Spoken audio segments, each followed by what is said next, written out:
گھر کی زندگی بتائیے. رمضان تو 1 مہینے کی چیز ہے, آئے گا چلا جائے گا. گھر کی زندگی تو موت تک ساتھ چلتی ہے, ساتھ چلتی ہے.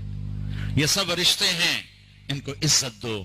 بہنوں کو وراثت میں حق دو, بہنوں کو وراثت میں حق دو, بہنوں کو وراثت میں حق دو. اگر باپ کی طرف تمہاری ذاتی کمائی ہے تمہارے ذمہ نہیں, باپ کی طرف سے 1 اینٹ بھی آئی ہے تو آدھا ٹکڑا کر کے دو بہنوں کو.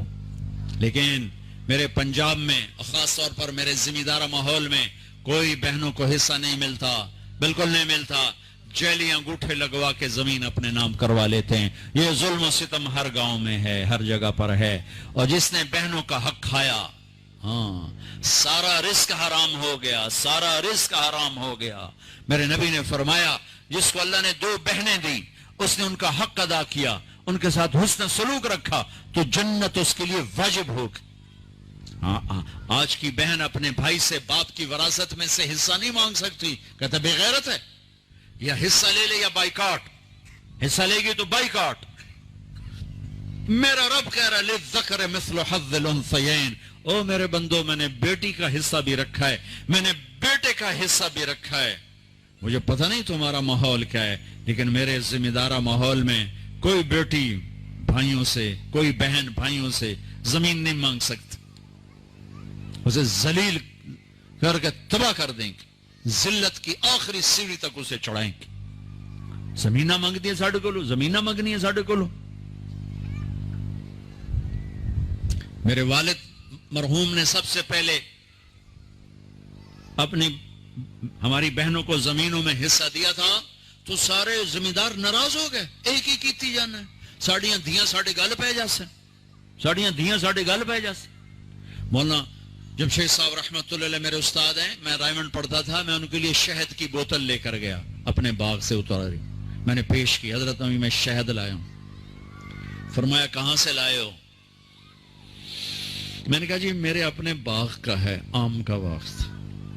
اب شہد کی بوتل تھی 10 روپے کی, 10 روپے. اب میرے استاد کا سوال سنو,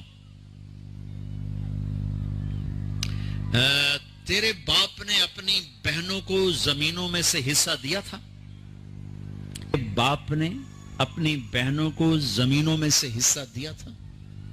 یہ سوال کیوں کیا تھا کہ اگر حصہ دیا تھا تو یہ شہد صاف ہے, حلال ہے, اگر نہیں دیا تھا تو یہ شہد صاف نہیں ہے, حلال نہیں ہے, اس میں بہنوں کا حق شامل.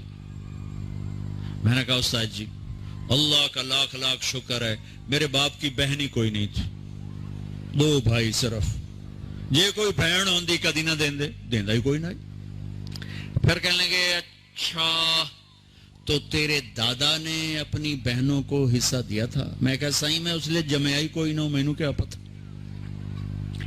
اتنی ریسرچ, ایک شہد کی بوتل, ایک شہد کی بوتل کہ بہنوں کو حصہ دیا ہے کہ نہیں دیا. آج میرے دیش میں بہنوں کو حصہ نہیں دیا جاتا. نہ پٹھان دیتے ہیں, نہ بلوچ دیتے ہیں, نہ سندھی دیتے ہیں, نہ پنجابی دیتے ہیں, نہ یہ بلتستانی دیتے ہیں, کوئی نہیں دیتا. سب بھائی کھاتے ہیں.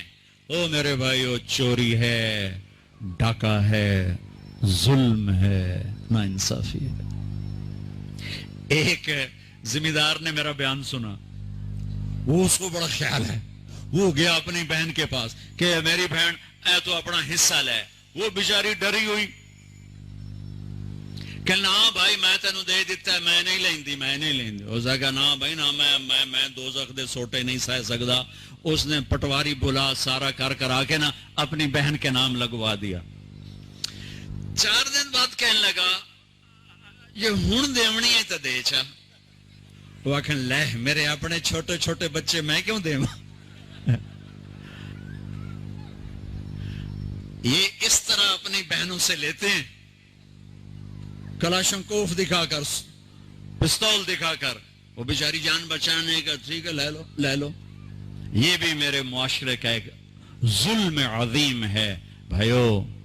وہ پیچھے تک لوگ بیٹھے ہیں, ادھر مستورات ہیں. عرض کرتا ہوں اگر آپ صاحب ثروت ہیں, باپ کی وراثت میں کچھ ہے, اپنی بہنوں کو حساب کر کے دو, ورنہ سب حرام کھا رہے ہو. دودھ میں پیشاب کا 1 قطرہ سارے دودھ کو حرام کر دیتے. چلو نہ پاکو. میں گھر سے باہر نکلا, ہمارا نوکر دودھ اٹھا کے لایا, ایڈا وڈا گڑوا ہوندا سی ماشاءاللہ. تو مینوں آکھن لگا اے مولانا صاحب چواکا کہتے ہیں قطرے کو, چواکا ہماری زبان, چواکا سمجھ گئے نا, چواکا کیا قطرہ. کہنے لگا ایڈا وڈا. مولانا صاحب ایویں ایک چواکا پیشاب دا وچ ڈٹھا ہے, کوئی گل تا نہیں ہے. میں کہ پتر مجھ نو پیواؤن صاحب اپنے پیون دا کوئی نہیں, ایویں ایک چواکا ڈٹھا ہے, کوئی حرج تا کوئی نہیں. وہ دودھ نکالتے ہوئے کوئی اس کا پیشاب وہ دم ہلاتی ہے نا, تو پیشاب کا کوئی قطرہ وہاں چلا گیا. تو ایسے بہنوں کو حصہ نہ دینا, یہ دودھ میں چواکا ہے, دودھ میں قطرہ ہے حرام کا. اپنی بہنوں کو حصہ دو, اللہ تمہارے بھاگ جگائے گا, تمہاری نسلوں کو آباد کرے گا.